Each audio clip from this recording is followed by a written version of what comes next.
على سيد المرسلين وعلى آله وأصحابه أجمعين. قال الله تبارك وتعالى في كلام المجيد والفرقان الحميد: أعوذ بالله من الشيطان الرجيم، بسم الله الرحمن الرحيم. يسألونك عن الأنفال قل الأنفال لله والرسول واتقوا الله واصلحوا ذات بينكم وأطيعوا الله ورسوله إن كنتم مؤمنين. صدق الله العظيم وصدق رسوله النبي الكريم ونحن على ذلك لمن الشاهدين والشاكرين والحمد لله رب العالمين. محترم و مکرم حضرات علماء کرام اور ایمان والے بھائی، آج کی تراویح میں 2 سورتیں پڑھی جائیں گی. ایک سورہ انفال اور دوسری اس کے بعد سورہ توبہ آئے. پہلی سورت سورہ انفال یہ نازل ہو رہی ہے سن 2 ہجری میں غزوہ بدر کے موقع پر، اور اس کے بعد والی جو سورت ہے سورہ توبہ یہ نازل ہو رہی ہے سن 9 ہجری جبکہ آپ صلی اللہ علیہ وسلم مکہ مکرمہ فتح کر چکے ہیں. حنین اور احزاب کی اور حوازن کی لڑائیاں بھی ہو چکی ہیں، اور اس کے بعد غزوہ تبوک کا بھی تفصیلی طور پر ذکر ہے. یہ گویا 2 صورتیں ہیں اور دونوں میں اسلام کے ابتدائی حالات اور آخری حالات دونوں کا ذکر کیا جا رہا ہے. مدنی زندگی کے پہلے حالات اور مدینہ منورہ کی زندگی کے آخری حالات کو ذکر کیا جا رہا ہے. سوال سب سے پہلے صحابہ کرام کر رہے ہیں یسألونک عن الانفال. یہ حضرات آپ سے پوچھ رہے ہیں مال غنیمت کے متعلق. غزوہ بدر یہ سب سے پہلا مسلمانوں کا اللہ کے دشمنوں کے مقابلے میں پہلا معرکہ اور پہلی لڑائی. اس سے پہلی چھوٹی موٹی جنگیں ہو چکی ہے. بخاری شریف میں امام بخاری رحمۃ اللہ علیہ نے 3 جنگوں کا ذکر کیا ہے اور پھر اس کے بعد غزوہ بدر کا ذکر کیا ہے. یہ غزوہ بدر جو پیش آیا، اللہ تبارک و تعالیٰ ان آیات میں اپنے اس نظام کو ذکر فرماتے ہیں کہ ہم کیا چاہتے ہیں اور اللہ پاک کی چاہت کیا ہوتی ہے. بندے ظاہری اعتبار سے کسی چیز کو دیکھتے ہیں اور اللہ تبارک تعالیٰ اس کے باطن کو دیکھ کر اس کے متعلق فیصلے کرتے ہیں. مکہ مکرمہ میں صحابہ کرام 13 سال رہے. آپ صلی اللہ علیہ وسلم صحابہ کرام کو ستایا گیا، پھر ہجرت کرنے پر مجبور کیا گیا. ہجرت کی اور مدینہ منورہ تشریف لے گئے. وہاں بھی تھوڑے دن کے بعد ان کے قافلے ان کے آدمی وہاں سے گزرتے اور مسلمانوں کے آدمیوں سے چھیڑ چھاڑ کرتے. اسی سلسلے میں ایک مرتبہ یہ تجارتی قافلہ لے کر ابو سفیان شام کے سفر میں گئے تھے اور وہاں سے واپس ہو رہے ہیں، اور اس تجارتی قافلے میں مکہ والوں کے روپیے لگے ہوئے، اور پھر یہ تجارت سے جو نفع ہوگا اس سے ہتھیار خریدے جانے اور اس سے پھر مسلمانوں پر مقابلہ کرنا تھا، مسلمانوں پر حملہ کرنا. تو یہ گویا ایک تجارتی اور شرکتی قافلہ تھا، لیکن اس کے ساتھ ساتھ اس تجارتی قافلے میں مکہ والوں نے اپنے گویا شیئرز کا معاملہ کیا تھا. آج کل جس طریقے سے شیئرز کمپنیاں ہوتی ہے، اس طریقے سے مکہ والوں نے شرکت اور مزاربت پر اپنا کاروبار مثبت کیا تھا. یہ جو لوگ یہ سمجھ رہے ہیں کہ شیئرز کمپنیاں آج کل پوری گزشتہ 200-400 سال سے دنیا جب سے قائم ہے، انسانوں نے اپنے کاروبار کے مسائل کو اپنے اعتبار سے حل کیے ہیں. اسلام نے بھی 1400 سال پہلے آپ صلی اللہ علیہ وسلم نے سب سے زیادہ جس کاروبار کی طرف توجہ دلائی یہ مزاربت اور مشارکت ہے. پارٹنرشپ کا دھندا ہے اور مزاربت ایک کے پیسے اور دوسرے کا کاروبار. پھر اس کے بہت ساری قسمیں اور شکلیں نکلتی ہے. زمانے کے اعتبار سے شیئر کمپنی بھی اسی میں ہے، اور اسی لیے شیئر بھی اگر جائز اور حلال کمپنیوں کے ہے تو پھر اس کے جواز کی وجہ اسی لیے بتلائی کہ یہ کاروبار کر رہے ہیں اور ہمیں اپنا نفع دے رہے ہیں. پہلے سے طے ہوتا ہے پوری کمپنی کا کاروبار کیا ہوگا، کس طریقے سے ہوگا. یہ ساری چیزیں اگر صاف اور واضح ہو تو پھر یہ کاروبار حلال ہوتا ہے. اور بھی بہت ساری شرطیں ہیں. خیر، تو مکہ والوں کا یہ تجارتی قافلہ جا رہا ہے، اب وہاں شام سے واپس آ رہا ہے. اللہ پاک کی طرف سے حکم ہو رہا ہے کہ جائیے اور ان سے مقابلہ کیجیے. کما اخرجک ربک من بیتک بالحق وان فریقا من المؤمنین لکارہون. آپ سے صحابہ کرام اس وقت مقابلہ کرنا نہیں چاہ رہے تھے دشمنوں سے. ایک جماعت کو یا ناپسند کر رہی تھی، لیکن اللہ پاک چاہ رہے تھے کہ نہیں ان کے مقابلے میں پہنچا جائے. آگے آئے ہیں اللہ پاک فرماتے ہیں وَإِذْ يَعِدُكُمُ اللَّهُ إِحْدَى الطَّائِفَتَيْنِ. اللہ پاک 2 جماعتوں میں سے ایک جماعت کا تم سے وعدہ کر رہے تھے. کہ ان دو میں سے ایک سے تمہارا مقابلہ ہوگا. ایک تو ابو سفیان کا تجارتی قافلہ اور ایک جب اس تجارتی قافلے کو روکا جائے گا تو کیونکہ سب کا مال اور سب کی مادی منفعت وابستہ ہے مکہ والوں کی، اس لیے یہ لوگ بھی مقابلے کے لیے آئے. تو ابو جہل یہی ہوا، مکہ والوں کو پتا چلا کہ ابو سفیان کے قافلے کو روکا جا رہا ہے. یہاں سے ابو جہل نے ایک بڑا یعنی لوگوں کے پاس جا کر لوگوں کو یہ کہا کہ کسی طریقے سے ہمارے تجارتی قافلے کو آج روکا کل روکا جائے گا تو ہماری آرتھک اور اقتصادی مندی کے اوپر یہ تو حملہ ہے. اس لیے ایک مرتبہ سب مجموعی طور پر جمع ہو کر مسلمانوں کا مقابلہ کیا ہے. اور وَلَا تَكُونُوا كَالَّذِينَ خَرَجُوا مِن دِيَارِهِمْ بَطَرًا وَرِئَاءَ النَّاسِ. اللہ پاک نے 10ویں پارے میں اس کا ذکر کیا. ابو جہل کے لشکر تیار کر کے دیا. خیر اللہ پاک یہ فرماتے ہیں وَتَوَدُّونَ أَنَّ غَيْرَ ذَاتِ الشَّوْكَةِ تَكُونُ لَكُمْ. مسلمان تم یہ چاہ رہے تھے کہ ابو سفیان کا جو تجارتی قافلہ ہے اور اس کے ساتھ لڑنے والے کم ہے تو اس چھوٹے سے لشکر سے تمہارا مقابلہ ہو جائے اور تم فتح پا لو. یہ تمہارا ارادہ تھا. وَيُرِيدُ اللَّهُ أَن يُحِقَّ الْحَقَّ بِكَلِمَتِهِ. لیکن اللہ پاک کا منشا دوسرا تھا. اسی کو آگے 10ویں پارے میں بھی اللہ تبارک و تعالیٰ نے پہلے ہی صفحے پر ذکر کیا. اذ انتم بالعدوة الدنيا وهم بالعدوة القصوى والركب اسفل منكم ولو تواعدتم لاختلفتم في الميعاد. کہ مسلمانوں تم ایک طرف تھے اور دشمن دوسری طرف تھا. والركب اسفل منكم. اور قافلہ سمندر کے نچلے حصے سے ندی اور دریا کے اندر جو راستہ ہوتا ہے کونے پر یہ نیچے کے راستے سے گزر گئے. ابو سفیان نے وہاں سے راستہ لے لیا اور ادھر مسلمان ان کی تلاش میں نکلے. یہ پہلے سے ان کو پتا چل گیا. بخاری شریف میں امام بخاری رحمۃ اللہ علیہ نے روایت پیش کی ہے. واقعہ یہ ہوا کہ آپ صلی اللہ علیہ وسلم کو اللہ پاک نے آیت میں یہ فرمایا ہے وَمَن نَّصْرُ إِلَّا مِنْ عِندِهِ کہ مدد تو اللہ ہی کی ہوتی ہے، اللہ ہی کی مدد سے فتح ہوتی ہے. یہ اللہ پاک کی طرف سے اشارے ہیں. لڑائی ہوئی اس کو تعبیر کیا وَمَا رَمَيْتَ إِذْ رَمَيْتَ وَلَٰكِنَّ اللَّهَ رَمَى. جو تیر اندازی آپ نے کی مشرکین کے مقابلے میں کہ آپ نے نہیں کی ہے یہ اللہ نے. اسی طریقے سے سورہ حشر کے اندر جب یہود سے مقابلہ ہوا وہاں بھی اللہ تبارک تعالیٰ نے فرمایا تُخْرِجُونَ بُيُوتَكُم بِأَيْدِيكُم. تم ان کے گھروں کو جو توڑ رہے تھے یہ تم نہیں توڑ رہے تھے، اللہ کا حکم. یہاں پر بھی یہ اشارے فرمائے. لیکن اسباب کے درجے اختیار کرنے کی اجازت دی. آپ صلی اللہ علیہ وسلم نے ابو سفیان کے قافلے کے آگے پیچھے مکہ کی مشرکین کا کوئی لشکر تو نہیں ہے یا کہیں چھپے ہوئے تو نہیں ہے. اچانک دشمن پر جب ہم حملہ کرے تو ساری تدبیر ظاہری اختیار کرنے کا اللہ کے رسول صلی اللہ علیہ وسلم نے عملاً ہمیں سبق دیا. آپ صلی اللہ علیہ وسلم لڑائی کے میدان میں تشریف لے جاتے تھے صرف پہن تھے جس سے دشمن سے بچاؤ. سر کے اوپر کھود ہوتا ہے.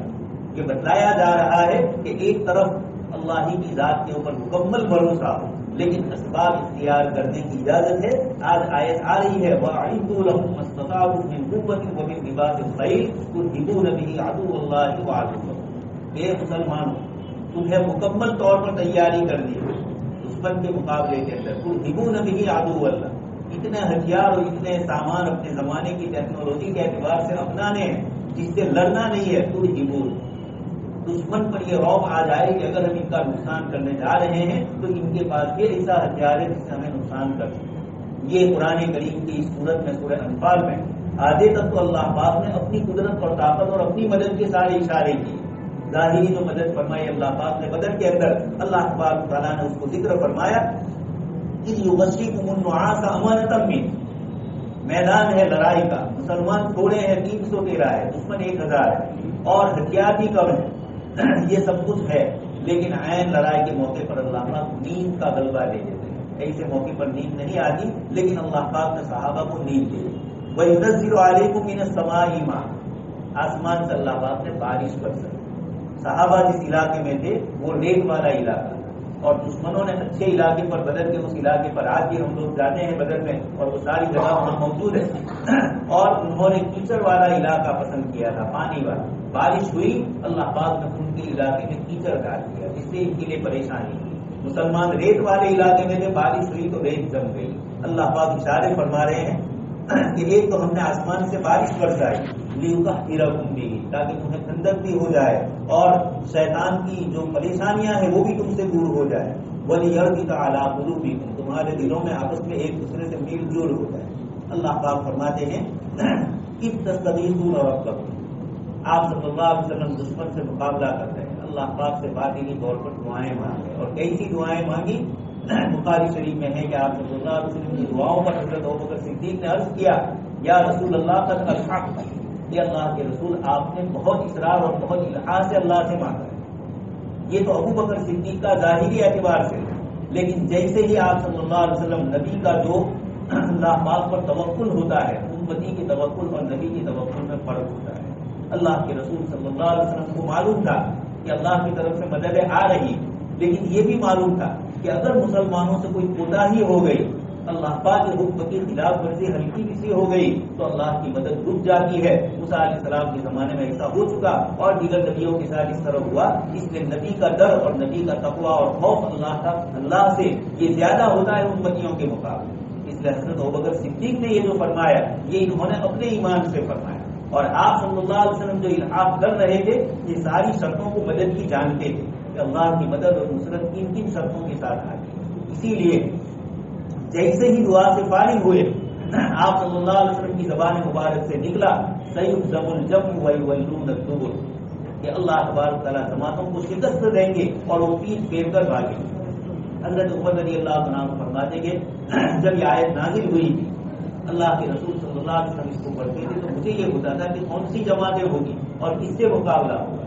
جب بدر کا معرکہ ہوا اللہ پاک نے ہمیں آنکھوں سے دکھلا دیا کہ دشمن اپنی پوری قوت کے ساتھ الگ الگ قبیلے سے آئے اور اللہ تبارک تعالیٰ نے ان کے مقابلے کے اندر کس طریقے سے ان کو شکست دی۔ یہ حضرت ابو سفیان جو بعد میں ایمان لے آئے، انہوں نے بھی مسلمانوں کے مقابلے کے لیے کہ مسلمانوں کا کہیں ان کے علاقے سے ہم گزر رہے ہیں، مکہ مکرمہ سعودی عربیہ میں نچلے حصے میں آیا، جنوب میں دکشن میں آیا، اور مدینہ منورہ شمال میں آیا، اور یہ لوگ مکہ والے جب تجارتی قافلے کے لیے جاتے تھے تو ان کو مدینہ منورہ اور اطراف سے گزر کر آگے ملک شام جانا تھا، اس کے راستے سے مسلمانوں کا علاقہ آتا تھا۔ اس لیے ابو سفیان نے بھی اپنی تدبیر کے طور پر اپنے آدمی بھیج دیے۔ آپ صلی اللہ علیہ وسلم نے بھی اپنے آدمی جاسوسی کے لیے بھیجے کہ ان کا رستے قافلہ جو تجارتی آ رہا ہے اس کا کیا حال ہے، کتنے آدمی ہیں۔ چنانچہ دو صحابی رضی اللہ تعالیٰ عنہ ایک کنویں کے پاس پہنچے۔ اس زمانے میں کنواں ہی مرکز ہوتا تھا، اس لیے وہیں پانی ملتا تھا ریگستان میں، اور جانور وہیں چلتے بھی تھے اور پانی بھی ان کو وہاں مل جاتا تھا، تو سارے قافلے آپس میں ملتے تو ان کا مرکز کنویں ہوتے۔ تو ایک کنویں کے اوپر دو عورتیں آپس میں باتیں کر رہی ہیں، ایک عورت نے دوسری عورت سے کچھ پیسے لیے، اس نے کہا کہ تمہارا قرض میں ادا کر دوں گی، ابھی مکہ والوں کا تجارتی قافلہ آنے والا ہے، اس میں محنت مزدوری کروں گی، ان کے جانوروں کو چراؤں گی، پانی پلاؤں گی، اور مجھے وہ لوگ کچھ مزدوری دے دیں گے تو میں تمہارا قرضہ ادا کر دوں گی۔ یہ صحابہ رضی اللہ تعالیٰ عنہ سن رہے ہیں تو انہوں نے آہستہ سے پوچھا کہ کتنے آدمی ہیں، کتنے اونٹ ہے، کیسا قافلہ ہے، اور انہوں نے جا کے وہ قافلہ دیکھا ہوگا، یہ پوچھ لیا۔ لیکن اتفاق یہ ہوا کہ مسلمان بھی اپنی اونٹنی لے کر گئے تھے، اس نے وہاں مینگنی نکالی۔ اس راستے سے ابو سفیان بھی جب وہاں قافلہ لے کر پہنچے پانی کے لیے، وہاں انہوں نے پتلیاں دیکھی، چھوٹی چھوٹی مینگنیاں دیکھی۔ اس میں ابو سفیان یہ لوگ بڑے سمجھدار لوگ تھے، یعنی ہم لوگ یہ سمجھ رہے ہیں کہ مکہ والے کیسے تھے، اللہ کے رسول صلی اللہ علیہ وسلم کے مقابلے کے لیے اللہ پاک نے جن کو چنا تھا بڑے عقل مند سمجھدار لوگ تھے۔ دنیاوی اعتبار سے، اخروی اعتبار سے اللہ پاک نے فرمایا ذالک مبلغهم من العلم وهم في الآخرة غافلون، آخرت سے تو غافل ہے، دنیاوی اعتبار سے یہ تھے۔ تو خیر ابو سفیان نے وہاں سے وہ مینگنی توڑی اور اندر سے ان کو خوشبو اندر سے بو نظر آئی، ان کو مدینہ کی ہوتی، کہا کہ قریب میں یہاں مسلمان ہے جن کا قافلہ یہاں سے گزرا ہے اور یہ مینگنیاں مدینہ کے قریب، اتنے سمجھدار لوگ تھے۔ خیر اور پھر اس کے بعد انہوں نے فوراً راستہ بدل دیا، یہ ہو گیا۔ اللہ پاک فرماتے ہیں کہ ابو سفیان کا قافلہ تو نکل گیا، لیکن چونکہ ان کو معلوم تھا کہ مسلمان آئے ہیں، فوراً مکہ مکرمہ میں انہوں نے اطلاع دی کہ مسلمان ہمارے مقابلے کے لیے آئے، تو فوراً ابو جہل وہاں سے ایک بڑا لشکر انتظار کا لے کر آیا۔ اللہ پاک فرماتے ہیں کہ مسلمانوں تم تو چاہتے تھے کہ چھوٹی سی جماعت سے مقابلہ ہو جائے، لیکن اللہ پاک اللہ پاک اپنے کلیمے کو، قرآن کو اور دین کو اور آپ صلی اللہ علیہ وسلم کی لائی ہوئی شریعت کو اللہ پاک ثابت کرنا چاہتے ہیں، وَيَقْطَعَ دَابِرَ الْكَافِرِينَ، اور کفر کی طاقت کو توڑنا چاہتے ہیں۔ اس لیے یوم الفرقان، قرآن نے غزوہ بدر کو اللہ پاک نے فرمایا یوم الفرقان، فیصلے کا دن۔ اللہ پاک نے بڑے بڑے سرداروں کو وہاں جمع کر دیا، اور آپ صلی اللہ علیہ وسلم نے رات کو ہی اعلان فرمایا ابو جہل فلاں جگہ گرے گا، فلاں جگہ پر گرے گا۔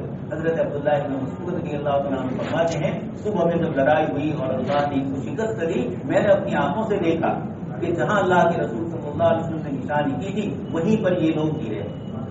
یہ اللہ تبارک و تعالیٰ فرماتے ہیں تستغیثون ربکم، آپ لوگ اللہ سے دعا کر رہے تھے، فاستجاب لکم ربکم، اللہ پاک نے دعا قبول کی، انی ممدکم بألف من الملائکۃ مردفین، 1000 فرشتوں کے ذریعے اللہ تبارک و تعالیٰ نے مسلمانوں کی مدد فرمائی۔ اور چوتھے پارے کے اندر ہے کہ 3000 کی مدد بھی آئی، اور اگر ان کے ساتھ دوسرے لوگ آتے تو 5000 کی مدد اللہ پاک کی طرف سے ہوتی۔ یہ اللہ پاک نے فرشتوں کے ذریعے مدد فرمائی۔ اللہ تبارک تعالیٰ آپ صلی اللہ علیہ وسلم کو یہ چیزیں ذکر کرنے کے بعد فرماتے ہیں فَلَمْ تَقْتُلُوهُمْ وَلَٰكِنَّ اللَّهَ قَتَلَهُمْ، آپ نے ان کو قتل نہیں کیا، اللہ نے قتل کیا، آپ نے تیر نہیں ڈالا۔ یعنی آپ لوگ کیا کر سکتے تھے؟ ظاہری اسباب کے درجے کے اندر مسلمان اسباب کو دیکھتے تو اسباب تھوڑے تھے، اللہ پاک نے ایمان کی برکت سے فرشتوں کی جماعتوں کو بھیجا، اور کہاں مارا جائے؟ قرآن کریم نے فَاضْرِبُوا فَوْقَ الْأَعْنَاقِ وَاضْرِبُوا مِنْهُمْ كُلَّ بَنَانٍ، گردنوں پر فرشتے مار رہے تھے، ہاتھوں کے کوڑوں کے اوپر مار رہے تھے، اور اس طریقے سے صحابی فرماتے ہیں میں نے ابھی تلوار اٹھائی نہیں کہ سامنے والے کی گردن جدا ہو، ادھر ادھر میں نے دیکھا کوئی نظر نہیں آیا، لیکن قرآن میں ہے ابو جہل اور ان کو تو فرشتے نظر نہیں آئے، مسلمانوں کو ظاہر میں نظر نہیں آئے، شیطان کو فرشتے نظر آ گئے۔ یہ ابو جہل کے ساتھ ہاتھ پکڑ کے لڑنے کے لیے آیا تھا، فوراً اس نے ہاتھ جپت کیا، آج کی تراویح میں آ رہا ہے، اور اس نے کہا انی ارا ما لا ترون، جو میری آنکھوں سے فرشتوں کی جماعت کو حضرت جبرائیل آئے اور شیطان دکھ سکے، ایسا ہو نہیں سکتا ہے۔ تو یہ فرشتے آئے اور شیطان ابو جہل کا ہاتھ چھوڑ کے میدان جنگ سے بھاگ گیا۔ یہ اللہ تبارک تعالیٰ نے اپنی باطنی مدد کے مطابق یہ ساری چیزیں ذکر کر دی۔ مسلمان جانا چاہ نہیں رہے تھے تو اللہ تبارک تعالیٰ نے فرمایا کہ ہم نے ایک اور فیصلہ کیا وَلَوْ تَوَاعَدْتُمْ لَاخْتَلَفْتُمْ فِي الْمِيعَادِ، اگر تم یعنی مسلمان اور مکہ والے آپس میں وعدہ کر دیں کہ فلانی تاریخ کو ہمارا اور تمہارا فلانی جگہ پر لڑائی کا اعلان ہے، تو ہو سکتا ہے کہ تم تاریخ میں ادھر ادھر کر دیں یا ان کی طرف سے تاریخ ادھر ادھر ہو جائے۔ اللہ پاک نے یہ نہیں کروایا، اچانک تجارتی قافلے کے پاس بھیجا، وہ نکل گیا اور آگے سے اچانک دشمن کا بھرا، اور مسلمان 150 کلومیٹر دور بدر نکل چکے تھے، مدینہ سے قریب نہیں ہے، 150 کلومیٹر سے قریب، تو مسلمان وہاں نکل چکے تھے، اور اب ادھر سے وہ بھی نکل آئے۔ فوراً دشمنوں کی جماعت ان کو پہلے سے محسوس تو آئی کہ شاید یہ ہمارا تجارتی قافلہ جا رہا ہے، اس لیے پہلے سے یہ تیار ہے، اچانک آ گئے۔ اللہ پاک فرماتے ہیں کہ تم کو پہلے ایک دوسرے سے وعدہ کر کے آتے تو وعدہ پورا نہ ہوتا۔ اللہ پاک کو پہلے ہی معرکے کے اندر دشمنوں کی طاقت کو کمزور کرنا ہے، ان سرداروں کو جو کفر کے اوپر جمے ہوئے تھے اور جن کی وجہ سے دین اسلام نہیں پھیل رہا تھا مکہ مکرمہ، اللہ پاک کا غیبی نظام تھا۔ ہر زمانے میں نبیوں سے جو مقابلہ کیا قوم کے بڑوں نے، چودھریوں نے، سرداروں نے ہی کیا۔ اللہ پاک فرماتے ہیں اکابر مجرمین، ایک جگہ پر فرمایا قوم کے جو بڑے لوگ ہوتے حضرت نوح علیہ السلام پر ایمان نہیں لائے، اور ایمان نہ لانے کی وجہ کیا بتلائی؟ شفاعت اور ضرور، آپ کی پیروی کرنے والے تو یہ سماج کے کمزور لوگ ہیں، ہم وہاں بیٹھ نہیں سکتے ہیں۔ آپ صلی اللہ علیہ وسلم سے کہا کہ بلال، عمار اور یاسر بیٹھیں گے تو ہم نہیں بیٹھیں گے آپ کی بات سننے کے لیے۔ اللہ پاک نے سورہ کہف کے اندر آپ صلی اللہ علیہ وسلم کو فرمایا کہ آپ ہرگز ان کو مت چھوڑیے، اور آپ کہہ دیجیے کہ میں ان کو چھوڑنے والا نہیں۔ حضرت نوح علیہ السلام نے بھی فرمایا وَمَا أَنَا بِطَارِدِ الْمُؤْمِنِينَ، میں ان کو چھوڑوں گا نہیں، یہ کمزور لوگ ہیں لیکن اللہ کے یہاں ان کا بڑا مرتبہ ہے۔ آپ صلی اللہ علیہ وسلم کو اسی لیے عبس وتولى میں اللہ تبارک تعالیٰ نے ایک صحابی کے متعلق فرمایا۔ اسی طریقے سے سورہ کہف میں اللہ پاک نے فرمایا وَاصْبِرْ نَفْسَكَ مَعَ الَّذِينَ يَدْعُونَ رَبَّهُمْ بِالْغَدَاةِ وَالْعَشِيِّ يُرِيدُونَهُ، یہ ایسے لوگ ہیں جو آپ کے دربار میں محض دین کے لیے آئے، تو آپ صلی اللہ علیہ وسلم نے بھی ان کا اکرام فرمایا، ان صحابہ کرام کو اکرام سے آپ رکھتے تھے۔ تو معلوم یہ ہوا کہ یہ جو کفر کی طاقت تھی مکہ مکرمہ میں، جو لوگوں کو صحیح سوچنے کی دعوت سے دور کر رہی تھی، اللہ پاک نے بدر میں ان سب بڑے چودھریوں کو جمع کیا اور سب کو ختم کیا، 70 کو جو قتل کیا گیا، اور پھر بولے میں بدر کے کنویں کے اندر ان کو جو ڈالا گیا، یہ سب وہی لوگ تھے۔ اللہ پاک نے اس طاقت کو توڑ دیا۔ پھر جتنے بھی رہے، بعد میں احد بھی ہوئی، خندق بھی ہوئی، لیکن وہ جو کفر کا اور پناہ تھا وہ چیز نہیں رہی، ابو سفیان میں وہ چیز نہیں تھی۔ خیر، تو اب بتلانا یہ ہے کہ اللہ تبارک و تعالیٰ نے ظاہری اسباب کچھ اور بتلائے، مسلمان کچھ سمجھے اور اللہ پاک فرما رہے ہیں وَلَٰكِن لِيَقْضِيَ اللَّهُ أَمْرًا كَانَ، اللہ پاک ایک چیز کرنا چاہتے تھے اور اللہ کے فیصلے کو کوئی روک نہیں سکتا، اس لیے ابو سفیان کا قافلہ نکل گیا، ابو جہل وہاں سے آیا اور اللہ تبارک تعالیٰ نے بدر کے اندر اس کو ختم کیا۔ یہ اللہ پاک مسلمانوں کو بتلاتے ہیں وَمَن نَصْرُ إِلَّا مِنْ عِندِ اللَّهِ، مدد تو اللہ ہی کی طرف سے ہوتی ہے۔ پھر آگے اس کے بعد اللہ تبارک تعالیٰ نے مسلمانوں کو سمجھایا اذا لقيتم فئة فاثبتوا، جب مقابلہ ہو تو ثابت قدم رہو، واذكروا الله كثيرا، پھر یہاں اللہ کی طرف بات آئی، اللہ کی طرف رجوع کرنا۔ 5ویں پارے میں لڑائی کا موقع آیا اور وہاں نماز کا ذکر کیا۔ دشمن مسلمان ایک ساتھ نماز پڑھتے تھے پورا لشکر، مشرکین نے آپس میں سوچا کہ جب یہ نماز میں مشغول ہو تو اچانک حملہ کر دے۔ اللہ تبارک و تعالیٰ نے فوراً اس کے بعد دوسری نماز میں آیت نازل فرمائی کہ جب تم نماز کے اندر رہو تو ایک جماعت کبھی کے ساتھ رہے اور ایک جماعت مقابلے کے لیے، وہ رکعت پڑھ لے پھر یہ آئے پھر وہ جائے۔ اس طرح قرآن کریم نے پوری نماز اس وقت کی میدان جہاد، لیکن نماز میدان جہاد میں بھی نماز معاف نہیں اور کثرت سے ذکر کا وہاں بھی حکم فرمایا۔ اس لیے مسلمانوں کا لڑنا کسی سے دشمنی کی بنیاد پر نہیں ہوتا ہے، اللہ کے لیے ہوتا ہے۔ اور اسی لیے ایک طرف مسلمانوں کو تقویٰ کا حکم دیا، ثابت قدمی کا حکم دیا، اور فوراً آج کی تراویح میں آ رہا ہے وَإِن جَنَحُوا لِلسَّلْمِ فَاجْنَحْ لَهَا وَتَوَكَّلْ عَلَى اللَّهِ۔ اگر یہ صلح پر راضی ہو جائے، عین لڑائی مسلمانوں کا پلڑا بھاری ہو رہا ہے اور یہ صلح کرنا چاہتے ہیں، تب بھی صلح کرو، اس لیے کہ یہاں مقصود لڑنا نہیں ہے، یہاں تو مقصود اللہ کا دین پہنچانا ہے، اعلاء کلمت اللہ ہے۔ اس لیے جہاں جہاں جہاد کی آیتیں آئی اللہ تبارک تعالیٰ نے آگے پیچھے اس کی وجہ بھی بتلائی۔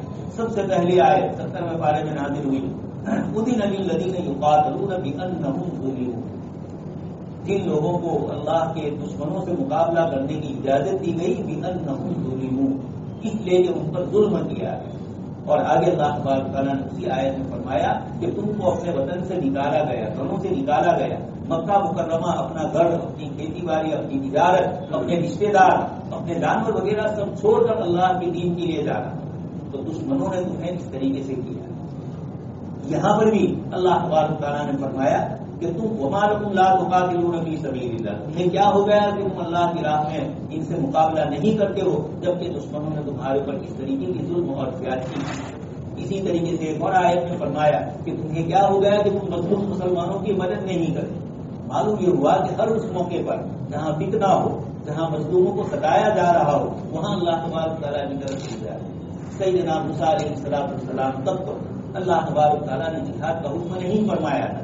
انبیاء کرام علیہ السلام آتے تھے، اللہ کے دین کی دعوت دیتے تھے، اگر لوگ نہیں مانتے تھے تو اللہ تبارک تعالیٰ کی طرف سے عذاب آتا تھا۔ عاد و ثمود وغیرہ کے واقعات ہم سن چکے۔ سیدنا موسیٰ علیہ السلام کے زمانے سے جہاد مشروع ہوا، لیکن مال غنیمت جو ملتا تھا دشمنوں سے، اس مال غنیمت کو ایک جگہ جمع کرنا ہوتا تھا، آگ آتی تھی اوپر سے آسمان سے اور اس مال غنیمت کو کھا جاتی تھی۔ یہ آگ اس کو کھا جائے، یہ دلیل ہے اللہ پاک کے یہاں اس کی قبول ہوئے۔ حابیل اور قابل کے قصے میں بھی قرآن کریم نے اسی کی طرف اشارہ کرا ہے۔ لیکن جناب نبی اکرم صلی اللہ علیہ وسلم تشریف لائے تو اللہ تبارک تعالیٰ نے مال غنیمت کو اس امت کے لیے حلال فرمایا۔ دشمن سے لڑائی میں جو کچھ ملے اس کے اصول اور آداب اور پورے قواعد ہیں، فقہ کی کتابوں میں کتاب السیر اور کتاب الجہاد کے بہت سارے اصول اور آداب بتلائے ہیں۔ آپ صلی اللہ علیہ وسلم نے صحابہ کرام کو میدان جہاد میں رہتے ہوئے مسائل بتلائے، غلطی ہوئی تو آپ نے اس کی اصلاح کروائی۔ ایک صحابی رضی اللہ تعالیٰ عنہ نے مال غنیمت کو تقسیم ہونے سے پہلے ایک چادر لے لی، اتفاق سے وہ شہید ہو گئے۔ کسی نے کہا کہ ان کے لیے جنت ہو گئی، اس لیے کہ اللہ کی راہ میں شہید ہوئے ہیں۔ آپ صلی اللہ علیہ وسلم نے فرمایا نہیں، وہ جو غنیمت کے مال کی چادر لی ہے وہ ان کو مکمل آگ میں بڑھ رہی ہے، مراد یہ کہ اس کی سزا ان کو بھگتنی پڑے گی۔ یہ جو عام پبلک مال ہوتا ہے دوستو، وقف کا مال، اسی طرح مال غنیمت جو تقسیم نہیں ہوا اس سے پہلے تھا، اسی طرح مشترک جو لوگ آپس میں کاروبار کرتے ہیں یا جو آپس میں روکی ایک دوسرے کے پاس رکھتے ہیں اور ہر مہینے ایک دوسرے کو پھر دیتے ہیں، ان سب کے اندر یہ مال وہ ہے جو آپ کے پاس امانت ہے، اس امانت کی پوری حفاظت کرنا آپ کے لیے ضروری ہے۔ قرآن کریم نے مال غنیمت کو اسی بنیاد کے اوپر فرمایا کہ جب تک اس کی صحیح تقسیم نہ ہو کسی کو استعمال کرنا اس کو جائز نہیں۔ ایک موقع پر صحابہ کرام کو شدت سے بھوک لگی اور مال غنیمت میں کچھ اونٹ آئے، انہوں نے اس کو ذبح کیا اور ذبح کر کے اس کو ہانڈیوں اور ڈیگچیوں میں چڑھایا۔ آپ صلی اللہ علیہ وسلم پیچھے سے آئے، پوچھا کہ یہ کیسا گوشت چل رہا ہے؟ فرمایا کہ کچھ لوگوں نے بھوک لگی ہے تو یہ کیا تھا، مال غنیمت کی تقسیم سے پہلے کیسے کی؟ پھر جن لوگوں نے اس کو استعمال کیا تھا اتنا حصہ ان کو کم دیا گیا، 10 بکریوں کے مقابلے میں 1 اونٹ شمار ہوتا ہے، 1 اونٹ ہو اور 10 بکریاں، یعنی کسی کو بکریاں ملی کسی کو اونٹ ملا، مال غنیمت کے اندر کس طرح اس کو تقسیم کیا جائے تو جمع ہو۔ تو آپ صلی اللہ علیہ وسلم نے ایک تقسیم رکھی تھی، جن لوگوں نے اس کو پہلے استعمال کیا آپ صلی اللہ علیہ وسلم نے منع کیا۔ تو دوست اور بزرگ، کاروبار میں 2-4 آدمی شریک ہوتے ہیں، اسی طریقے سے اس قسم کے جتنے معاملات یا اتفاقاً بھائی ہے، والد کا انتقال ہوا، وراثت کا مال ہے، سب کے درمیان مشترک ہے، بہنیں، ان مسائل کو بہت سوچنا ہوتا ہے۔ اللہ تبارک تعالیٰ نے مال غنیمت کے مستقل مسائل ذکر فرمائے۔ خیر، تو صحابہ کرام نے پوچھا تھا، پہلا مالکہ ہوا اور بجٹ میں بہت کچھ مال غنیمت ملا، اب اس کو کیسے تقسیم کیا جائے؟ جب یہ پوچھا، پہلی آیت میں ہے کہ یسألونک عن الانفال، اور 40 آیتوں کے بعد 41ویں آیت ہے وَاعْلَمُوا أَنَّمَا غَنِمْتُمْ۔ 40 آیتوں کا تک تو صحابہ کرام کی اصلاح اور تربیت کے مسائل ذکر فرمائے، اور جو مسئلہ پوچھا تھا اس کا جواب وَاعْلَمُوا أَنَّمَا غَنِمْتُمْ مِنْ شَيْءٍ کے ذریعے 41ویں آیت میں اللہ پاک نے گویا کبھی مفتی سے مستفتی سوال پوچھنے والا کوئی سوال کرتا ہے اور وہ سوال صحیح نہیں ہوتا ہے تو اس کو سمجھایا جاتا ہے، یا وہ غلط قسم کا کوئی کام کرنے کے لیے سوال پوچھ رہا ہے جو جائز نہیں ہے تو پہلے ان کو مفتی صحیح طریقے سے بتلائے کہ بھائی یہ کام صحیح نہیں ہے اور اب تم یہ کر چکے ہو تو یہ جواب۔ یہ اصلاح فرمائی قرآن کریم نے کہ نصرت اور مدد تو اللہ ہی کی طرف سے ہے، اس لیے پوچھا کہ مال غنیمت کس کا؟ فرمایا قل الانفال للہ والرسول، مال غنیمت تو اللہ اور رسول کا ہے اور کسی کا حصہ نہیں ہے، یہ تو رسول کی برکت ہے کہ احلت لی الغنائم۔ آپ صلی اللہ علیہ وسلم نے فرمایا کہ اللہ پاک نے میرے لیے مال غنیمت کو حلال کیا اور امت کے لیے اس کے بعد حلال ہوا۔ یہ ذکر کرنے کے بعد آگے اللہ تبارک و تعالیٰ ظاہری اسباب کے طور پر مسلمانوں کو فرماتے ہیں کہ ظاہری اعتبار سے بھی پوری تیاری کرو، وَأَعِدُّوا لَهُمْ، جیسے ابھی میں نے ذکر کیا۔ آگے فرمایا وَإِن يُرِيدُوا أَن يَخْطَئُوكَ فَإِنَّ حَسْبَكَ اللَّهُ، اگر یہ صلح کے لیے گفتگو کرے تو صلح کر لو، اگرچہ بعد میں دھوکہ دے تو اللہ تمہارے لیے کافی ہے، تم نے اللہ کو راضی کرنے کے لیے کیا ہے۔ یہ اسلامی جہاد ہے کہ جس میں کسی سے لڑنا نہیں۔ ایک مرتبہ ایک سرکاری آفیسر تشریف لائے اور اس کے بعد وہ جہاد کے متعلق پوچھنے لگے۔ میں نے ان کو بتلایا کہ جہاد کیا ہے اور ہر مذہب میں ہے، دھرم یدھ، ہندوؤں کی مذہبی کتابیں دونوں جو بڑی کتابیں ہیں، بھگوت گیتا بھی ہے اور رامائن وغیرہ، اس میں کیا ہے؟ صرف لڑائی کے ذکر ہے۔ اسلام نے کل مجموعی طور پر جتنے بھی جہاد ہوئے ان سب کو ذکر کیا، لیکن آگے پیچھے آپ دیکھیں آئے اللہ پاک کیسے احکام ذکر کرتا ہے۔ کل آپ آیت سن چکے ہیں کہ صحابی رضی اللہ عنہ نے ایک آدمی لا الہ الا اللہ پڑھ اور پھر ان کو قتل کر دیا۔ اللہ تبارک تعالیٰ نے 5ویں پارے میں منع فرمایا اور حدیث شریف میں آپ صلی اللہ علیہ وسلم نے فرمایا اللہ سے سب قتل ہو۔ اسی طریقے سے ایک اور موقع کے اوپر خالد بن ولید رضی اللہ عنہ کے سامنے کچھ لوگ صحیح اسلام پیش نہیں کر سکے، لا الہ الا اللہ نہیں پڑھ سکے، انہوں نے سبحنا کہا، یعنی ہم اپنے دین کو بدل کر دوسرے دین میں آ گئے، لیکن یہ صاف بات نہیں تھی۔ آپ نے ان کو قتل کیا۔ پھر ایک صحابی نے حضور صلی اللہ علیہ وسلم کی خدمت میں آ کر عرض کیا، حضرت عبداللہ بن عمر نے یا اور کسی صحابی نے کہ ایسا ہوا؟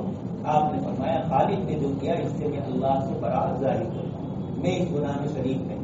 پھر حضرت خالد نے بھی توبہ استغفار کی اور نیت چونکہ صحیح تھی۔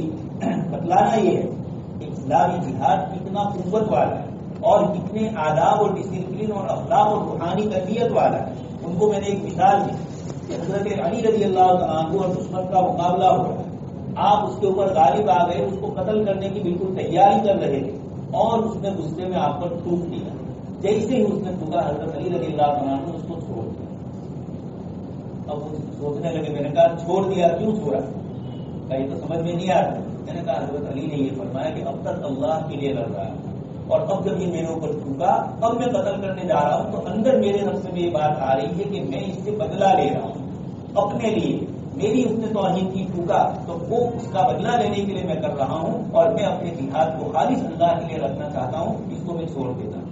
یہ مثالیں ہیں اللہ تبارک تعالیٰ نے جو جہاد فرض کیا اور صحابہ کرام اور امت کے علماء نے اس کے اصول اور ضابطے اتنے بتلائے ہیں کہ بڑی بڑی کتابیں کی حد سے بڑی بڑی یہ سارے آداب اور اصول یہاں بھی اللہ پاک نے ذکر فرمائے۔ آگے اللہ تبارک تعالیٰ نے دوسری سورہ توبہ ہے، اس کا نام برات بھی ہے، توبہ بھی ہے. ان دو صورتوں کے بیچ میں بسم اللہ نہیں. یہی قرآن کریم کی صداقت کی دلیل اور آپ صلی اللہ علیہ وسلم کی امانت کی دلیل اور امت کی بھی آپ صلی اللہ علیہ وسلم کی امانت کی حفاظت کرنے کی دلیل کہ قرآن کریم 1400 سال کے بعد ہمارے سامنے ہے. اللہ کے نبی صلی اللہ علیہ وسلم نے دو صورتوں کے بیچ میں ہر جگہ بسم اللہ ہے. یہاں آپ نے نہیں پڑھی، امت نے بھی نہیں پڑھی. آپ صلی اللہ علیہ وسلم نے لکھوایا، صحابہ نے دو صورتوں کے بیچ میں بسم اللہ نہیں لکھی. تو ہمارے یہاں بھی جتنے قرآن لکھے جاتے ہیں 1400 سال سے بیچ میں بسم اللہ نہیں لکھی جاتی ہے. یہ ہے دلیل کہ یہ قرآن کریم کے نقطے اور حرف کا بھی فرق نہیں، بلکہ حضور نے جس ادا سے ادا فرمایا، جہاں آپ نے سکتہ فرمایا، خیر گئے اور سانس آپ صلی اللہ علیہ وسلم نے بند نہیں کی لیکن رک گئے، اس کو سکتہ بولتے ہیں. یہ اس طرح کا عمل بھی آج قرآن کریم کی جن آیتوں میں آتا ہے، قاری حضرات، پورا حضرات اس کو اسی طرح ادا کرتے ہیں. یہ حضور پر جیسے نازل ہوا اس طریقے سے امت نے اس کو لیا اور قیامت تک اسی طریقے سے اس کو پہنچایا جائے. اس لیے ایک وجہ تو یہی ہے کہ اللہ کے رسول صلی اللہ علیہ وسلم نے بسم اللہ نہیں پڑھی، اس لیے یہاں بسم اللہ نہ لکھی گئی نہ پڑھی گئی. لیکن دوسرے بہت سارے مفسرین حضرات نے وجہ بتلائی کہ پہلی جو آیتیں تھیں، پہلی سورت جو تھی سورہ انفال، اس میں بدر اور دوسرے مسائل تھے. اور اب یہ جو سورت آ رہی ہے سورہ توبہ، اس کے اندر یہ اس موقع کی ہے جبکہ مکہ مکرمہ فتح ہو چکا ہے اور اب مشرکین کی طرف سے اللہ تبارک و تعالیٰ کچھ اصول اور ضابطے مشرکین کو بتلانا چاہتے ہیں. جتنے معاہدے ہوئے جزیرۃ العرب کو اللہ تبارک و تعالیٰ کفر اور شرک سے پاک رکھنا چاہتے ہیں. اس لیے وہاں رہنے والے جتنے بھی کفار تھے ان سے بہت سارے معاہدے کیے گئے اور ان معاہدوں کی روشنی میں قرآن کریم نے اس کو ذکر کیا کہ ان کو اس طرح کا اختیار دیا جائے. اس کے بعد چونکہ یہ لوگ مکہ مکرمہ میں رہتے، مکہ فتح ہو چکا ہے، اب جتنی بھی باطل اور کفر اور شرک کی علامتیں ہیں ان سب کو ختم کرنا ہے. اللہ کے رسول صلی اللہ علیہ وسلم نے مکہ مکابۃ اللہ کو تو پاک فرمایا، لیکن اس کے علاوہ قریب کی دوسری جگہوں پر بھی بڑے بڑے ذوالخلیفہ کا تھا اور دوسری جگہ پر کہیں حضرت خالد کو بھیجا، کہیں اور دوسرے صحابی کو بھیجا. اور پھر سن 9 ہجری میں، آج میں تو مکہ فتح ہوا، سن 9 ہجری کے اندر حج کا موقع آیا. اللہ پاک کی طرف سے یہ آیتیں جو نازل ہوئی تھی، ان آیتوں کو لے کر حضرت علی رضی اللہ تعالیٰ عنہ حضرت ابوبکر صدیق کے پیچھے گئے. حضرت ابوبکر صدیق کو روانہ کر دیا تھا حج کے لیے، لیکن آپ صلی اللہ علیہ وسلم سن 9 ہجری میں حج کے لیے نہیں گئے. اس کی ایک وجہ تو یہ تھی کہ ابھی جزیرۃ العرب کے ان علاقوں میں کفر اور شرک کی علامتیں اور بت وغیرہ موجود. اور دوسری چیز یہ تھی کہ مکہ والوں نے اپنی سہولت کے اعتبار سے یہ کر دیا تھا کہ کفر کے زمانے میں بھی یہ 4 مہینوں کو حرمت والا، عظمت والا سمجھتے تھے. ان عدۃ الشہور عند اللہ 12 شہرا، آج کی تراویح میں آ رہا ہے منہا اور 4 حرم، 4 مہینے حرمت والے.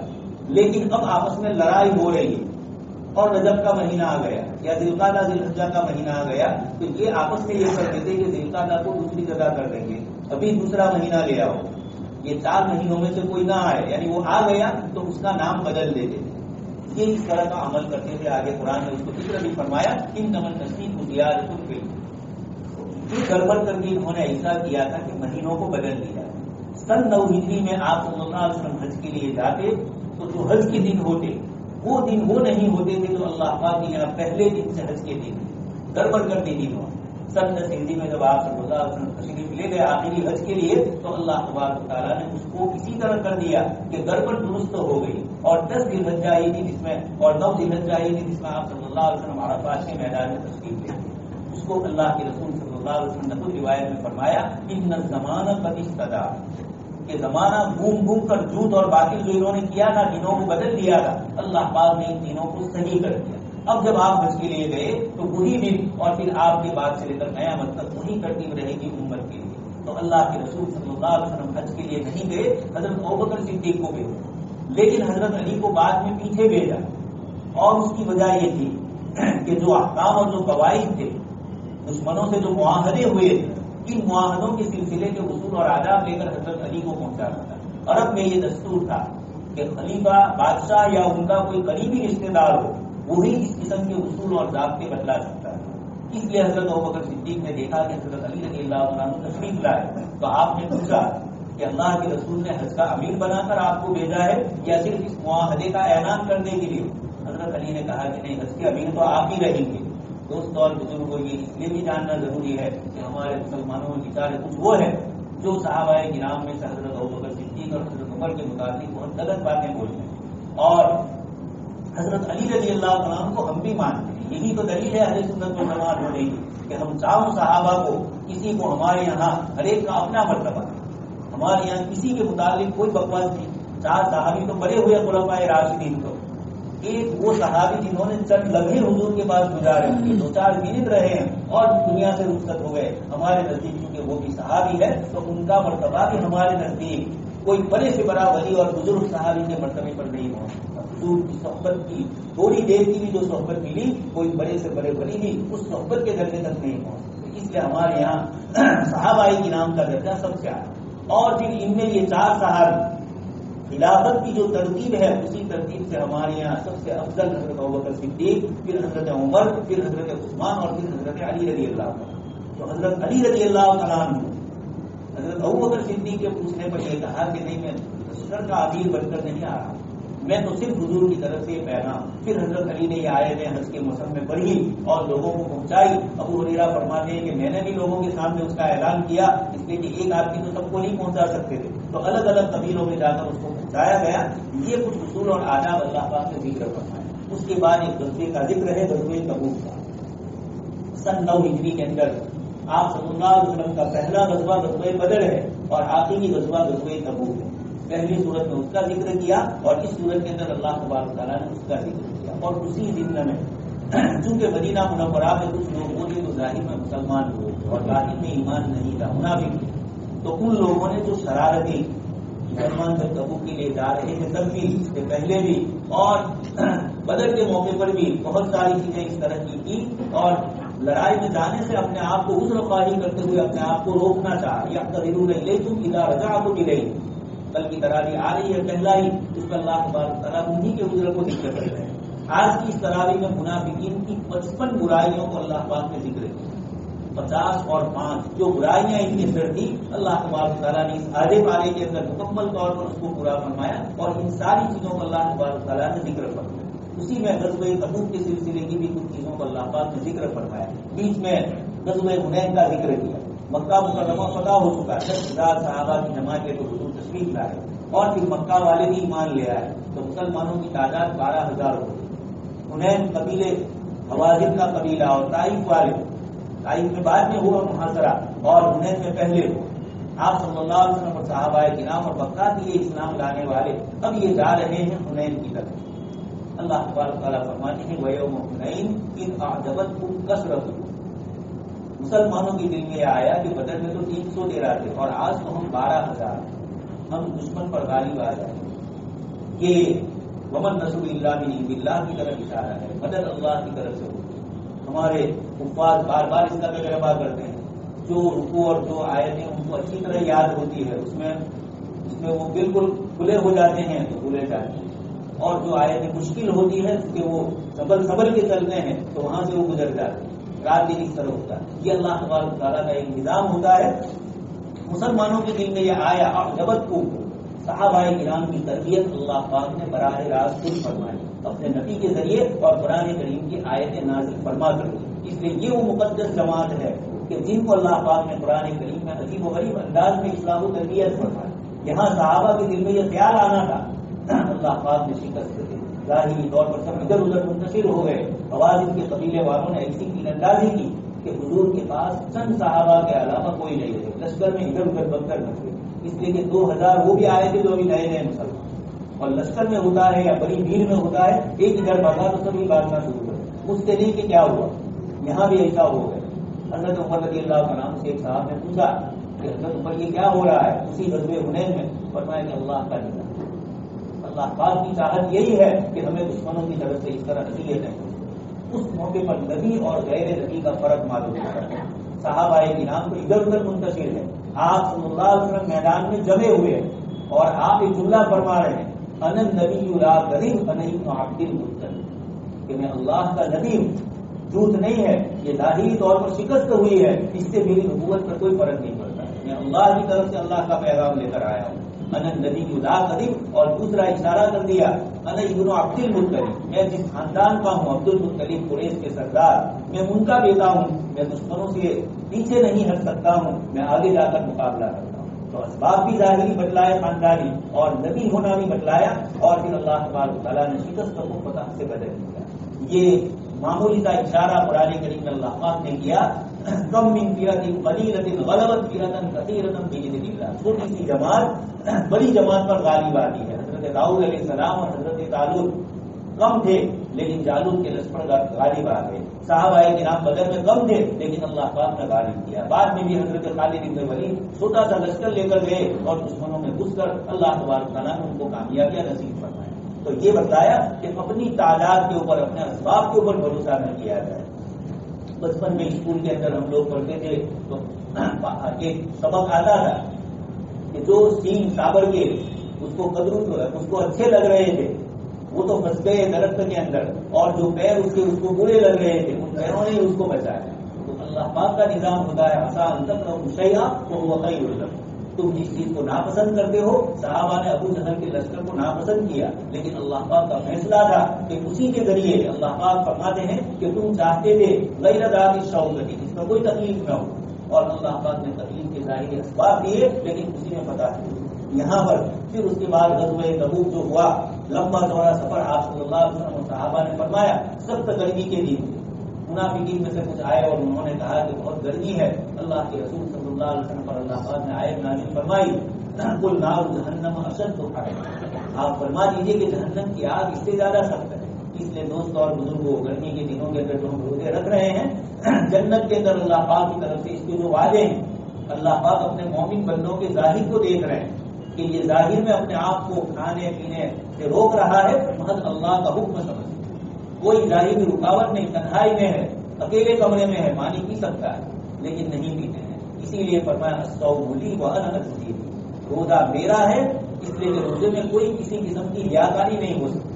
نماز تو لوگ دیکھ رہے ہیں، روزہ دیکھ نہیں رہے ہیں، اس لیے فرمایا وانا اجزی، اور میں اس کا بدلہ دوں گا، یا اجزا بھی میری طرف سے ہی بدلہ دیا جائے گا، میں خود اس کا بدلہ۔